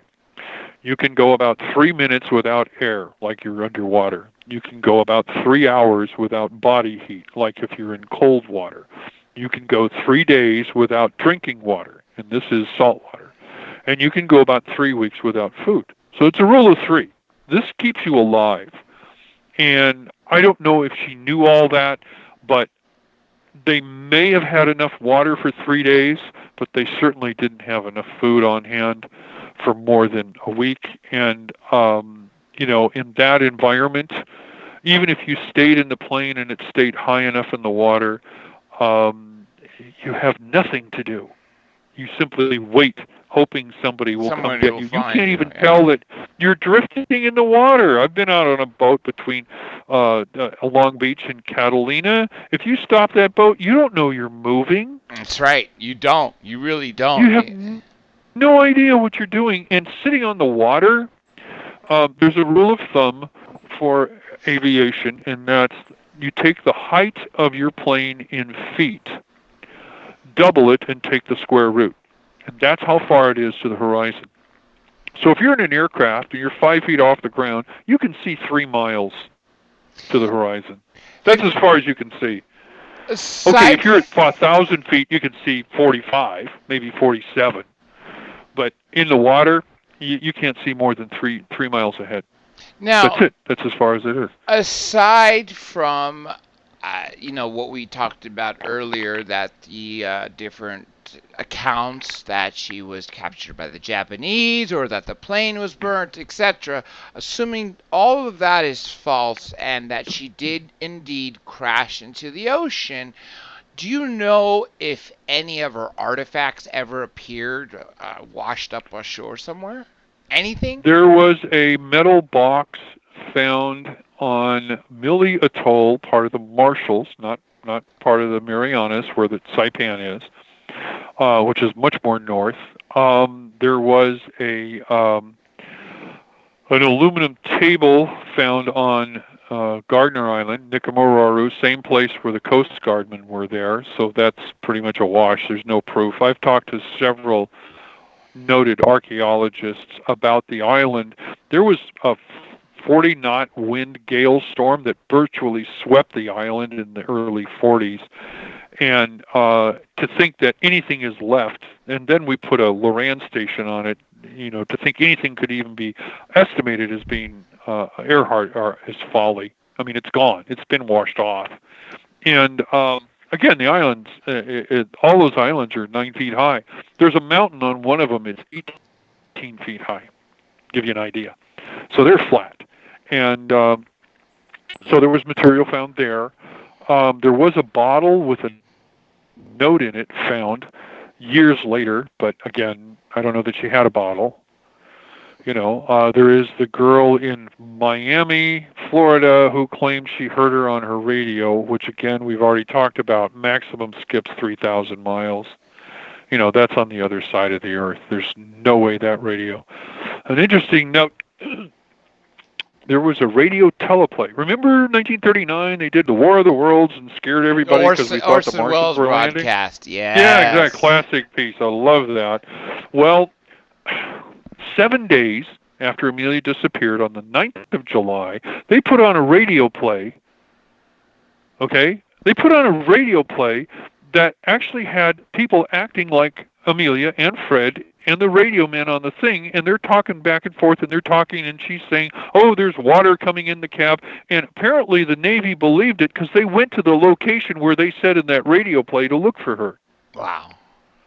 Now, why would you do that only 7 days away? Please, give us a month. I know. At least have some time for grievance, and it's not just something, her family. Well, we haven't even sent our guys out to look for her at that point. Yeah, you said it took so this 9 is very days. early on.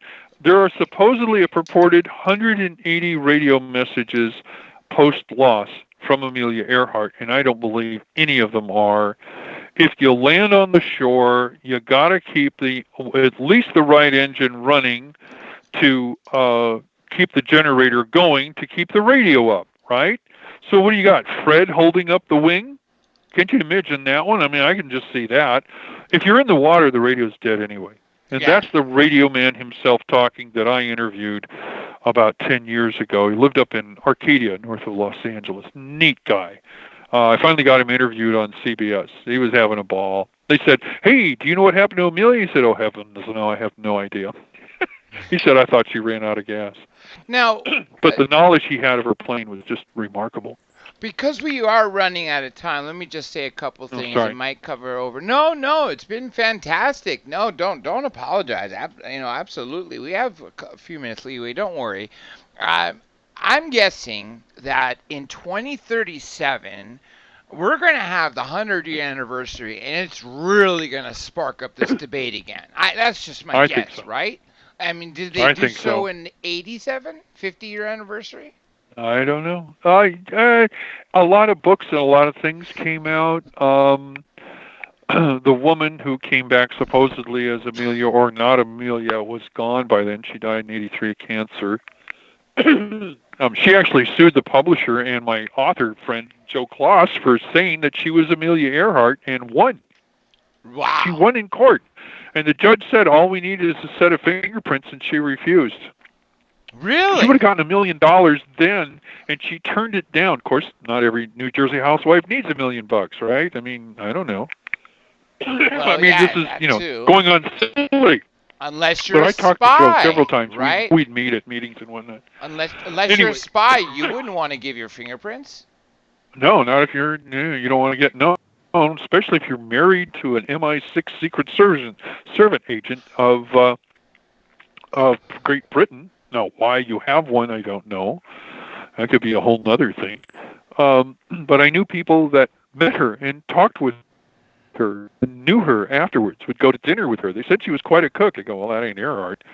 Um, so, I mean, Amelia was the top of the heap. She was the best female pilot, if not male pilot, of her time. And so I'm not chiding her by saying she couldn't cook. I'm not chiding her by saying she knew so much about an aircraft. She didn't. But what she did was phenomenal. I mean, more than even we can imagine today, because it was the early stages of flight. It was the golden era of flight. It was before World War II. And again, we sent Amelia around the world on the cheapest ride we had. I think I would have used a bigger plane. Yeah, absolutely. And more Take fuel. a DC-3. Hey, you got lots of room in that thing. And It's we a wide talked body, about right? that even now, within aviation circles and the skydivers, we call it the Harley Davidson of airplanes. I mean, that thing is power. You've been in one. You've been in a DC-3. It's got 4 seats across. Who knew? Plus an aisleway. I mean, come on, this is big time. And had we given her that plane, would we still have Amelia? See, that's the question. I truly believe the headwind was the evil demon in this. I truly believe no one knew, and she simply ran out of fuel trying to fly into a 30-knot headwind. Do you think, because the biggest problem now we have is the passage of time, right? Each minute, each hour, each day, each week, each month, each year gets us further from what happened, right? I've lost so many informants that I've had conversations, just like I have with you. They're gone. They're all gone. There's no one left. And that's the sad part. And then you also have to factor in, too, is that our bodies are carbon-based, mostly water, and we're gonna, if whether we be in the water or we be on land, we're not going to be preserved, right? We're not going to be mummified. And even if you open up a mummy, you're not going to see, what a person really look like and anything like that. They dry out. They dry out. Absolutely, absolutely. I mean, we're meant to go back into the earth, so that's why that's why I say the biggest enemy here for her is time in the whole case. Yeah. Now, and finding bones at this point. Again, there's an aircraft in 100 feet of water off Buka. I mean, if there's people in it, there'll be skeletons. But if we could extract DNA, we do have some of her DNA. We don't have Fred's, but at least we could prove or not prove. But other than that, you have to remember that all these atolls, there's not an island. An island has a mountain in the middle of it. An atoll usually has a ring, but not always. But an atoll is flat, and it's 90% coral. And coral is like Drano. It's exceedingly caustic. If you buried a body in coral on an island in the Pacific, I don't think I'd find teeth after 20 years. Yeah, absolutely. You're right. Okay? There's not going to be anything left. It's ironic you mentioned the atoll, because I got a crash course about atolls. I foolishly recently discovered that Bikini Atoll is the reason why we got the name Bikini. It wasn't right. We didn't name it after a woman's swimwear. No, it's the other way around. I knew a guy in the Navy who was on the ship when they did the Bikini Atoll test in the 40s after the war, and they did an atomic bomb test, and they literally blew a hole in this island. I mean, it's tragic. And then their islanders in the vicinity had diseases and all kinds of illnesses for decades after that. So we really did a disservice to those people. At the same time, That's for damn sure. Yeah, the bikini came about because we dropped an atomic weapon on an island that was out in the Pacific, and that's where they got the name from. Not that any of the guys listening mind the bikini. Let's go on that side of the fence. But I know, right? It doesn't bother me a bit. But the point is that the Earhart saga, the whole legendary story of Amelia Earhart, is filled with 10,000 elements, all of which need to be put on the table. I want to hear from every researcher. I want to hear from every eyewitness. I want to hear from everybody. When I build a puzzle, okay, I haven't done it since I was a kid, but when I put a puzzle together, I want all the pieces on the table. To fit, too, and you want I don't want to pick and choose what I'm picking from. Yeah. I want everything there so that I can visualize what this image is supposed to be. Everything counts. Every Japanese interview, every Islander eyewitness, because it all fits the piece, whether it's Earhart in that position or not. It's all connected. The start of World War II in 1937 with the Japanese bombing the Marco Polo Bridge outside Beijing. That is part of this story. And we need it all on the table to be able to really visualize what the story is and hopefully someday what her end came to be, because we don't know. It's very possible she never made her 40th birthday. Died at 39. Before we get to the closing, I want to ask you, is there any topic that we haven't covered? I know we can go on this for hours. Like you said earlier, we could have done, at least a 3-hour show, if not longer. But if there's any topic that you think is relevant that the people who have heard this entire broadcast should know, that we may have missed. Amelia Earhart's Radio, the book we published for Paul Rafford in 2006, contains a tremendous amount of information about radio, how it works, and the people that were involved, taking engines to Bandung, Indonesia, removing the trailing antenna, there's even Paul Rafford in his book, he believes the plane she flew around the world is not the plane she brought to Miami. And that's because he spoke with 3 eyewitnesses that talked about reconfiguring the antenna and up in a different airport. The airport that she did the touch and go in when she came into Miami, the wrong airport, there's an identical plane with 1,200-gallon gas tanks in it that just came back from Europe with Merrill and Lambie, the 2 top pilots for Eastern Airlines. And that's that airport on Eastern Airlines. And so they are there with that airplane 5 miles away, and the day before she leaves Miami, she goes on a test flight for 6.5 hours. Paul said they swapped planes. He said, I wouldn't drive a car that went through the damage that aircraft did. Yeah, and he said, you just got a brand new Electra with twin engines that just came back from Europe with a record-breaking flight. They took over, are you ready for this? May 9th was the Hindenburg burning. That's right. Just 3 weeks before Amelia goes around the world. And they took the films from that to London and then brought back the coronation of King George. Remember his brother abdicated for the American divorcee? Yes. Remember that story? Yes. Same story. So they brought those films back for all the newspapers and everything, and they were ordered down to Miami at Eastern Airlines. Amelia comes in, does a touch and go, goes over to the correct airport, which is now Miami International, and they're sitting there, and that she meets them, Marilyn Lambie, with her husband, who came in earlier at Miami to say goodbye to her before she left. They meet them at a dinner and a special award ceremony for them for being the first commercial flight over the Atlantic. First commercial flight. And they called it the Daily Express, which was the name of the newspaper in Great Britain. And that plane supposedly has been found in Russia on the tundra outside of a town called Verhoingst. I mean, the story just goes on. And every time you introduce new information, you just created a dozen more questions. I was just going to say, it's like when you go down a rabbit hole of something and you have, say, I'm just putting numbers out for nothing,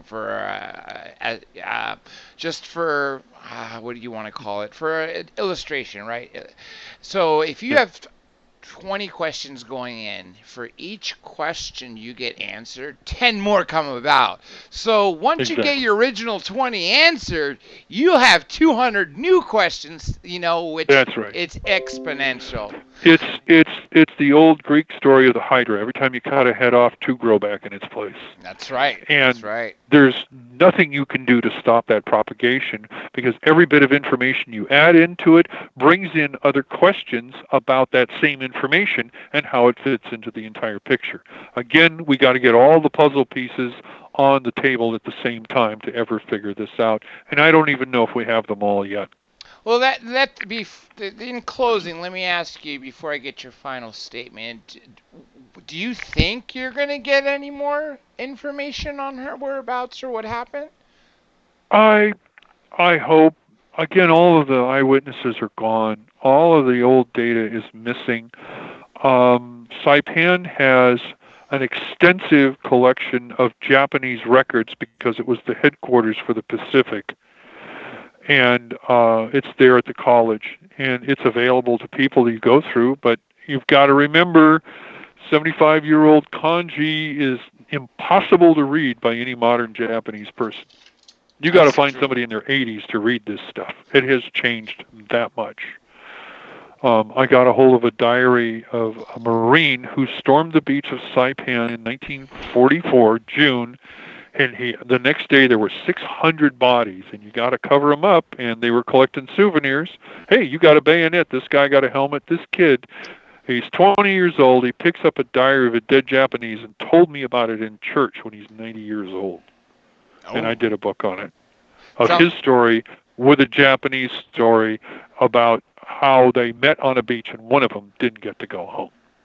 Wow. And that was eventually published in Japan in Japanese because they thought it was such a balanced account. It's just two guys, it's two kids on a beach trying to stay alive.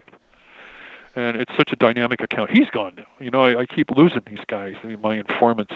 I know, knock but on I get wood, their stories out. It's the time. Hey, right? I get a book in their hand almost every time. I struggle to get a book in their hand before they go, because I think their story is so important. I got a Pearl Harbor survivor who I got his book to him about 2.5 years ago, and again, it's the story of him. It's not another book on Pearl Harbor. We really need another book on Pearl Harbor.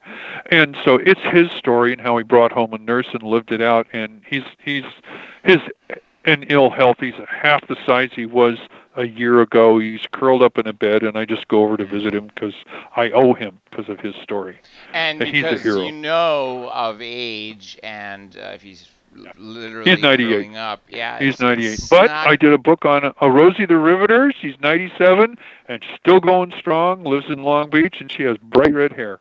Well, the former Defense Minister of Canada, a great friend of mine, the Honorable Paul Hellyer, is beyond 95. He might even be 97. He swims, I don't know how many laps it is per day, but he says about 2 miles every single day. He's so active. He's always flying somewhere with his wife. Stay active. Yeah. Don't stop. I interviewed a 103-year-old captain of a B-29, largest plane flown in World War II, who dropped bombs on Japan. We're going to do a book on him this summer. He's 103, and he still plays golf. Yeah, that's what's needed. You got to keep the body and the mind stimulated to live that long. Dr. J, do you know what I'd look like if I played a round of golf right now? I'd be on the floor sweating. I mean, this guy is again, it's the hero generation, and you're never going to get away from that term. That's who these people are. They're a different breed of terrible thing. Well, they were cut from a different cloth, that's for damn sure. They were real patriots, and they endured a lot. Not just those from Pearl Harbor, but those from D-Day. Like you said, the entire generation. I mean, they really put up with a lot more, and that's why when... My B-29 captain told me the worst thing he'd ever experienced in his life is the smell of the burning flesh from the plane in front of him, and he knows who's in that plane because it got hit by Japanese flak. That's sad.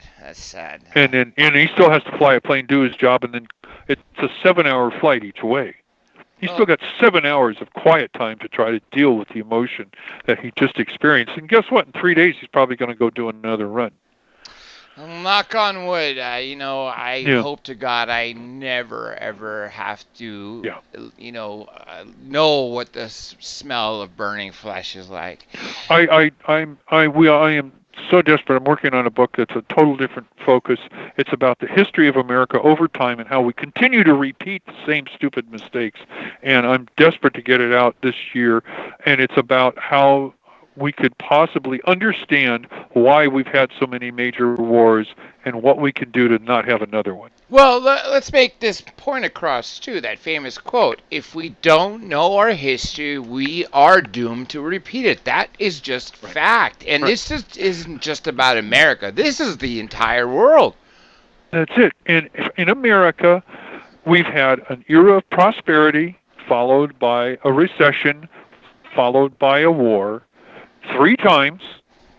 And all of them are about 80 years apart. We have the American Revolution, we have the American Civil War, and we have World War II. And we just went through an era of prosperity and an era of recession. Depression, yeah. We're ripe to repeat history, and we need to stop that now. It's true, especially with all the tensions escalating in the Middle East. And, that's not really helping the cause. There will always be strife. There were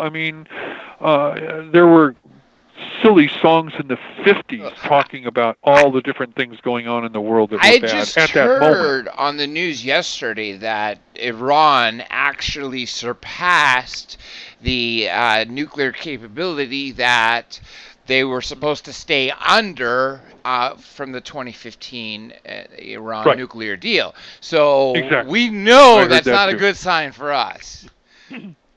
Anyhow. And when who was it? Ronald Reagan got elected. That day, the Iranians let go of the hostages because they were afraid he was going to put a hole in it. Yeah, and they had him there for over 400 days. It was that instantaneous, oh my God, we better let this go. Yep. Now, before we have an oh crap moment. Yeah, exactly. Sorry, bring that one back. We don't publish that, by the way. Now, in closing, Mr. Westfall. Yes, sir. What would you like to say to everybody? And, of course, plug in where people can buy your books and the names of them. Well, thank you. America's history is better than fiction if you can get to the heart of it.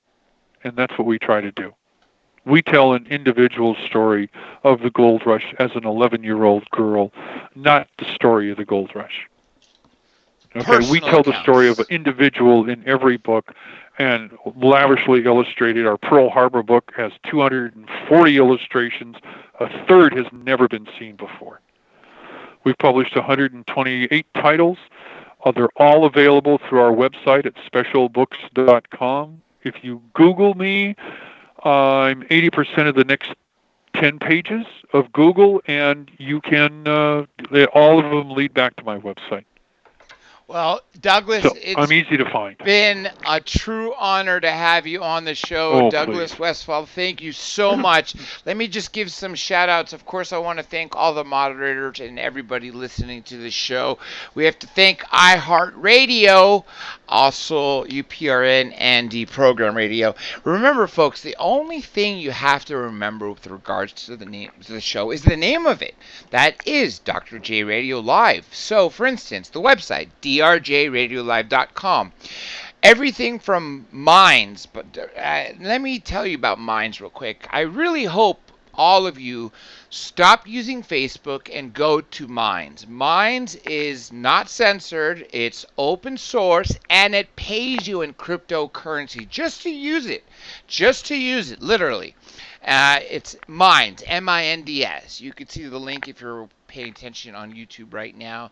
And, of course, you could find me there, DRJ Radio Live, and there's also a show page there, too.